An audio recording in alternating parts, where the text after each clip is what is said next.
Thought leaders, are you selling services or solutions? JD Wildflower here. I've been a celebrity branding and global business growth specialist for over 2 decades. And I'm here today to chat about services, solutions. Which are you supposed to sell? Well, I'll give you a clue. If you are currently selling services, then you are working harder than you need to actually get business. You see, when it comes to being a thought leader, you are selling an idea.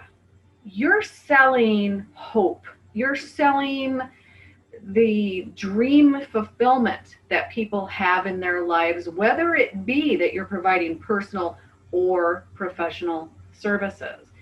And the vehicle to provide these dreams and hopes and the progress on their goals and such, the vehicle is, yes, a service. But the thing is that when somebody has a problem that they want solved, they're not sitting there thinking, I need coaching to fix this service. I need a service to fix this, right? Or I need coaching to fix this. What they're thinking in their mind is problem, solution. They have a problem, they want a solution. They have a problem, they want to get better from that problem. And oftentimes they're not thinking of these steps in between because that pain for them is so intense that it kind of short circuits that mechanism where you're talking about this whole client journey and all of these steps that are involved. So let's take the example of, say, a men's weight loss coach. Okay, so when and let's say that this men's weight loss coach specializes in, say, executive men. Okay, so when these executive men are experiencing these CEOs of companies, and all of a sudden they're putting on the weight and it's affecting so many things in their lives. They're not sitting in their office each day, they're not going to bed each night worrying and thinking about how they need services, right, to solve their weight issue. Are they? No. They are thinking about how they want a solution in their life. Okay, that is what keeps them up at night. That is what impacts them when they're looking at going into meetings, high-powered meetings. I mean, think about it. For somebody who's a CEO in a company, meeting with, founders and investors and things like that, that type of CEO wants to go into meetings confidently, right?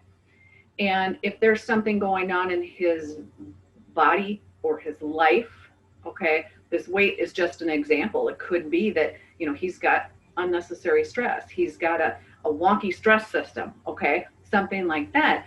And really what he's thinking about as he's going into these meetings, if he's not feeling, as fit as he can be, as confident as he can be, he's not sitting there thinking about how he needs services to help him solve his problem. That's not how the brain works. The brain, when you're faced with something that is stressing you out, you've got this stress, you acknowledge the stress, maybe or maybe not. I mean, that is part of the client journey, right? Because sometimes people are not even acknowledging how much the stress that they have in their lives from their problems is affecting them. Okay, and I mean, that's a whole nother thing about marketing and teaching, which we'll get into in another video. But today, I just really wanted to, touch on, selling solutions versus selling services. As thought leaders, coaches, consultants, authors, and the like, we are taught, right, sell services, right? The thing is that that's backwards thinking, because that is not what your clients are thinking. Your clients are not sitting there thinking about how they need services to get from point A to point B. Do you know what they're thinking about? Point B. They're thinking about how point A sucks and they want point B. They want to get better. So if you are out there as a thought leader and you are selling your programs based on selling services, it's time to go back to the drawing board and learn how to sell solutions. Now, how do you go about selling solutions instead of services? Well, that's a longer conversation. And it really begins with elevating your celebrity expert authority status, as well as evolving your business model to help you create a client journey that and a marketing plan that is really designed around speaking to your client in the language that they think in. Okay. So to learn more about how I help thought leaders elevate their celebrity expert authority brand status and build seven-figure businesses, you can visit my website at vitglobalbusinessinstitute.com. As always, cheers to love, health, wealth, and the time to enjoy it. Till next time.